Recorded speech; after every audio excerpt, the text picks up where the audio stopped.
오늘 청와대 행사에 송영무 국방부 장관이 참석을 했다고 말씀을 드렸는데 이 송영무 장관이 오늘 청와대를 찾기 전에 국회를 찾았습니다. 국방위원회에 출석하기 위해서였는데 오늘 의원들의 질타가 이어졌습니다. 이 귀순병사 사건과 관련해서요. 왜 그랬을까요? 저희가 목소리를 준비해봤습니다. 들어보시죠. 우리 지역으로 그 총탄도 날라오고 그 귀순병도 우리 지역에 넘어온 상태에서 저격을 당했는데 그 자유권 차원에서 우리가 대응했어야 되는 거 아니에요?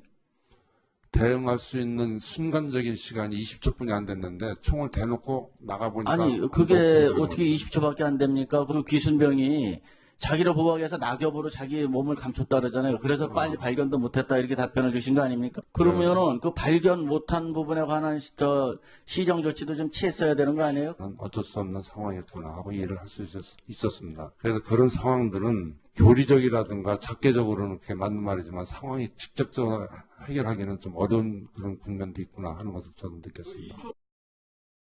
네, 경대수 한국당 의원과 이제 송영무 장관의 질의응답을 좀 들어봤는데 강병규 기자, 네. 오늘 송 장관이 이제 국회 국방위에 오전에 출석을 했는데 뭐 새롭게 좀 알려진 사실이 있습니까? 네, 오늘 현안 보고와 질의응답을 받았는데 그 결과 이제 나온 얘기들이요. 병사 4명이 이제 귀순병사를 향해 총을 쐈잖아요. 그 시간이 13초 정도 됐다고 합니다. 네. 13초 동안 무조건 이게 총을 그냥 발사를 한 거죠. 말이 13초지 굉장히 긴 시간인 거죠. 네, 그렇죠. 그리고 이제 스스로 이제 귀순병사가 낙엽을 덮어서 본인의 몸을 은폐했다고 해요. 아, 스스로 덮어서 네. 안 보이게 하려고. 안 보이게 하려고요. 사격의 표적이 되지 않기 위해서. 그리고 이제 뭐 우리 이제 초소들은 그럼 뭐 했냐? 사실 영상이 공개된 바가 없었잖아요. 그랬죠. 우리 초소에서는 총기를 다 장전해 놓은 상태지만 확전 가능성이 있기 때문에 상황을 지켜보기만 했다. 이런 내용들이 새롭게 나왔습니다. 의원님께서는 어떻게 보세요? 오늘도 뭐 이제 특히 이제 야당 의원들 중심으로 이번에 군대용이 잘못된 거 아닙니까라는 질타가 이어졌는데 동의하시는지요? 어떻게 보셨습니까? 사실 JSA가 유엔사 관할 구역이고 정전 협정이 엄격하게 지켜졌느냐 이런 부분에 대해서 봤을 때 우리가 관여할 수 있는 부분이 좀 제한되긴 하죠. 그래서 아마 그 우리 군사들이 움직이기 전에 일정 부분 상부에 보고하고 이게 이렇게 그게 정비가 될 때까지 시간이 사실 좀 걸렸을 겁니다. 그래서 낙엽에 이제 은폐가 돼 있어서 구하기 어려웠다, 시간이 좀 걸렸다고 하지만 일정 부분 그 보고하고 이런 아니면 이 부분에 대해서 이제 확인하는데 시간이 걸린 게 아닌가 싶고요. 그래서 네. 이런 문제점이나 JSA에서 문제점이 생겼을 때 앞으로 어떻게 이거를 대응해야 될 건가 한번 돌아보는 계기는 된 것 같고요. 예. 사실 끝이 좋으면 다 좋다. 이게 세이스케어 희곡 제목처럼 그렇게 오청성 병사가 살았으니 망정이지. 예. 만약에 그렇게 그 안 좋은 충격전이 일이 있었는데 있었다면. 안 좋은 일까지 있었으면 이 책임론이 훨씬 붉어져서 뭐 국방부 장관, 대통령께도 이 부분에 대해서 책임전가, 뭐 그 책임에 대해서 묻는 그런 일들이 있었을 텐데 예. 다행히 이제 생명을 살렸고 그리고 무엇보다도 이 과정에서 희생한 사람들이 있으니까 다행인데요. 한번 점검을 할 시기는 된 것 같습니다. 알겠습니다. 그 오죽하면 이런 얘기도 있더라고요. 이국종 교수한테 가장 감사해야 할 사람은 문재인 대통령하고 송영무 국방부 장관이다. 뭐 이런 얘기까지 나오고 있다고 하는군요. 예. 네, 근데 오늘 국방위에서 송영무 장관의 답변 중에 좀 저는 이해가 안 가는 부분이 좀 있었는데 뭐 문제는 있었지만 책임 묻기가 좀 애매했다 뭐 이런 얘기였는데요. 어떤 대화였는지 한번 들어보시죠. 사건 현장을 충분히 처음부터 인지하고 있던 분단장과 사단장이 즉각 합참에 보고하지 않았다는 사실. 이것은 그냥 넘어갈 문제가 아니라고 생각되는데요. 장관님. 파악해 보셨습니까? 파악을 해봤습니다. 잘못이 없는 겁니까? 정상적으로 다 보고 체계가 이루어지고 작동된 것입니까? 보고 체계는 정상적으로 운영되지는 않았습니다. 그러니까 1군 단장과 1사단장의 책임이 있는 것입니까? 없는 것입니까? 책임을 묻기에는 그 상황이 조금 모호했었습니다. 아니 그러니까 정상적으로 보고 체계가 작동되지 않았는데 책임을 묻기에는 모호하다.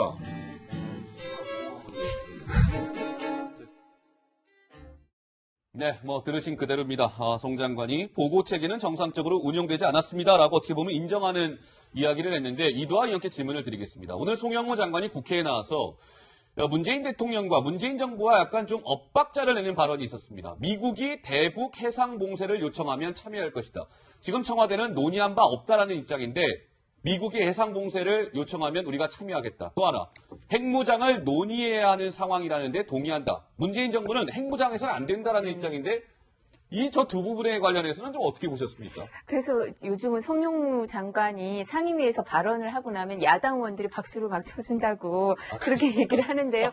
근데 왜냐하면 야당 의원들이 사실 송영무 장관 청문회 할 때는 뭐 자격이 어떠네 저떠네 뭐 이러면서 여러 가지 얘기가 있었는데 요즘은 더 격려를 많이 한다는 얘기도 있는데요. 네. 이제 국방부 장관이고 군인 출신이니까 사실 경계인으로서 모습을 보이는 것 같습니다. 그러니까 군인의 기본적인 보수적인 그 대북관이나 안보관 이런 게 있는 상태에서 지금 정부가 일정 부분 이제 외교나 이런 데 치중하는 거나 그리고 그런 부분에 있어서 경계인으로서 모습을 보여서 상임위에선 본인이 그 자리에서 물으면 즉답을 하고 나서 돌아가서는 이제 외교부나 청와대랑 얘기해보고 좀 말을 바꾸고 이런 일이 자주 벌어진다고 하는데요. 네네. 기본적인 사고는 그 즉답 과정에서 사고의 원형은 확인이 되는 거겠죠. 네, 알겠습니다. 자, 송영무 장관의 국회 출석 이야기까지 해봤습니다. 해결하기는 좀 어려운 그런 국면도 있구나 하는 것을 저는 느꼈습니다.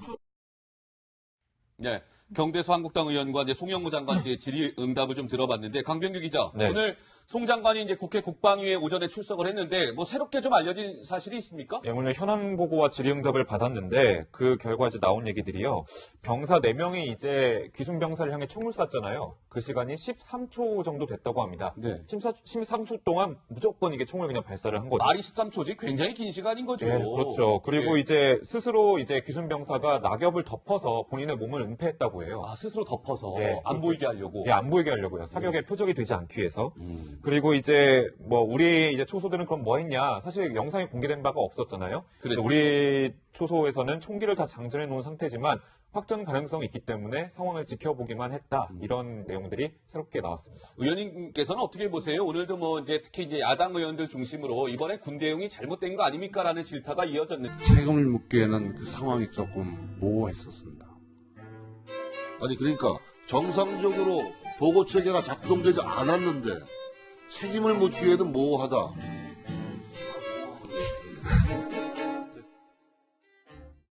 네, 뭐 들으신 그대로입니다. 송 장관이 보고 체계는 정상적으로 운영되지 않았습니다라고 어떻게 보면 인정하는 이야기를 했는데 이도와 이렇게 질문을 드리겠습니다. 오늘 송영무 장관이 국회에 나와서 문재인 대통령과 문재인 정부와 약간 좀 엇박자를 내는 발언이 있었습니다. 미국이 대북 해상 봉쇄를 요청하면 참여할 것이다.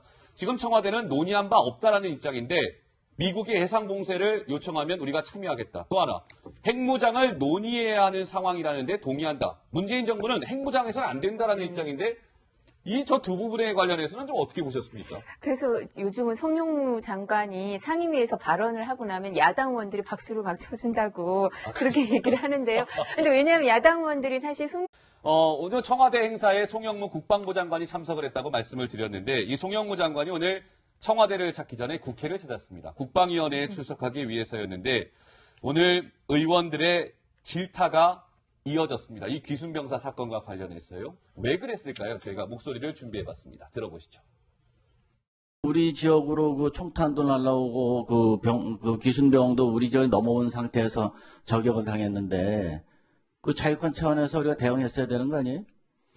대응할 수 있는 순간적인 시간이 20초뿐이 안 됐는데 총을 대놓고 나가보니까 아니 그게 어떻게 20초밖에 안 됩니까? 그 귀순병이 자기를 보호하기 위해서 낙엽으로 자기 몸을 감췄다 그러잖아요. 그래서 빨리 발견도 못했다 이렇게 답변을 주신 거 아닙니까? 그러면은 그 발견 못한 부분에 관한 시정 조치도 좀 취했어야 되는 거 아니에요? 어쩔 수 없는 상황이었구나 하고 이해를 할 수 있었습니다. 그래서 그런 상황들은 교리적이라든가 작계적으로는 그게 맞는 말이지만 상황이 직접적으로 생명을 살렸고 그리고 무엇보다도 이 과정에서 희생한 사람들이 있으니까 다행인데요. 한번 점검을 할 시기는 된 것 같습니다. 알겠습니다. 그 오죽하면 이런 얘기도 있더라고요. 이국종 교수한테 가장 감사해야 할 사람은 문재인 대통령하고 송영무 국방부 장관이다. 뭐 이런 얘기까지 나오고 있다고 하는군요. 예. 근데 오늘 국방위에서 송영무 장관의 답변 중에 좀 저는 이해가 안 가는 부분이 좀 있었는데 뭐 문제는 있었지만 책임 묻기가 좀 애매했다 뭐 이런 얘기였는데요. 어떤 대화였는지 한번 들어보시죠. 사건 현장을 충분히 처음부터 인지하고 있던 분단장과 사단장이 즉각 합참에 보고하지 않았다는 사실. 이것은 그냥 넘어갈 문제가 아니라고 생각되는데요. 장관님. 파악해 보셨습니까? 파악을 해봤습니다. 근데 잘못이 없는 겁니까? 정상적으로 다 보고 체계가 이루어지고 작동된 것입니까? 보고 체계는 정상적으로 운영되지는 않았습니다. 그러니까 1군단장과 1사단장 책임이 있는 것입니까? 없는 것입니까? 근데 예. 동의하시는지요? 어떻게 보셨습니까? 사실 JSA가 유엔사 관할 구역이고 정전 협정이 엄격하게 지켜졌느냐 이런 부분에 대해서 봤을 때 우리가 관여할 수 있는 부분이 좀 제한되긴 하죠. 그래서 아마 그 우리 군사들이 움직이기 전에 일정 부분 상부에 보고하고 이게 이렇게 그게 정비가 될 때까지 시간이 사실 좀 걸렸을 겁니다. 그래서 낙엽에 이제 은폐가 돼 있어서 구하기 어려웠다, 시간이 좀 걸렸다고 하지만 일정 부분 그 보고하고 이런 아니면 이 부분에 대해서 이제 확인하는데 시간이 걸린 게 아닌가 싶고요. 그래서 네. 이런 문제점이나 JSA에서 문제점이 생겼을 때 앞으로 어떻게 이거를 대응해야 될 건가 한번 돌아보는 계기는 된 것 같고요. 예. 사실 끝이 좋으면 다 좋다. 이게 세이스케어 희곡 제목처럼 그렇게 오청성 병사가 살았으니 망정이지. 예. 만약에 그렇게 그 안 좋은 총격전이 일이 있었는데 있었다면. 안 좋은 일까지 있었으면 이 책임론이 훨씬 붉어져서 뭐 국방부 장관, 대통령께도 이 부분에 대해서 책임 전가, 뭐 그리고 책임에 대해서 묻는 그런 일들이 있었을 텐데 예. 다행히 이제